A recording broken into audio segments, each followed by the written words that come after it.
يا مساء الورد والياسمين على أجمل متابعين. وصفتنا النهاردة جميلة وسهلة. هنعمل تحلية بسيطة شعرية باللبن. هننزل بمكعبين كده حلوين كده زبدة.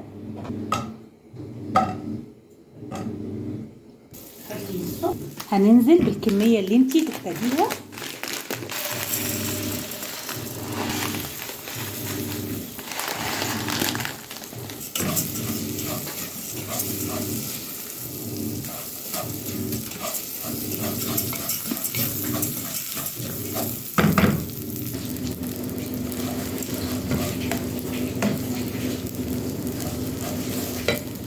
هننزل بشوية مية صغيرين نبردها بس تتبرد معانا بشوية مية عشان هقول لكم هنعمل ايه الخطوة اللي بعد كده.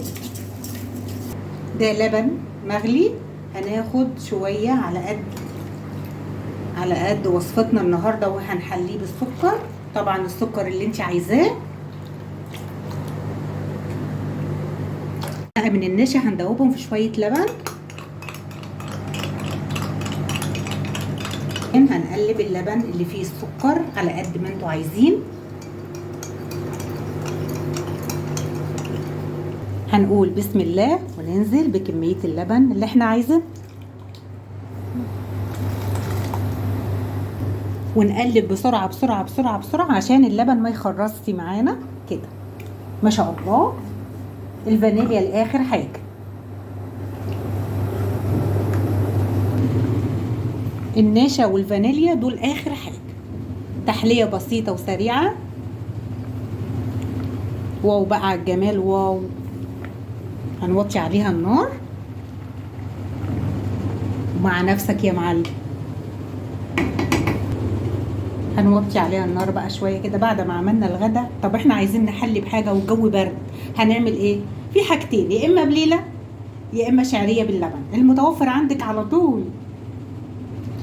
استوت معانا. هننزل بالنشا بسم الله، ومعانا كيس الفانيليا.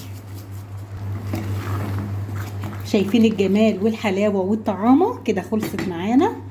النشا بتقعد بس 3 دقايق يا دوبك تستوي كده معانا وتبقى بالجمال ده. شايفين؟ ما خدتش اي وقت خالص.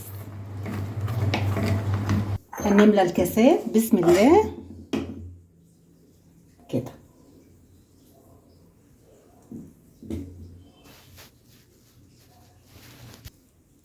عندك احنا هنحط جوز هند كده.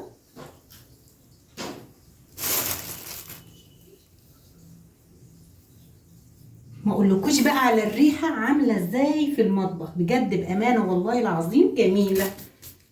وشويه من الزبيب.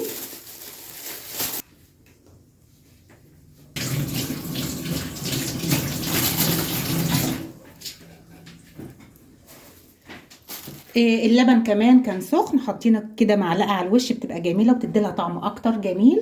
والفانيليا خليناها للاخر مع النشا، واو بجد. وسنه قرفه بسيطه من على الوش، واللي عايز هو وذوق.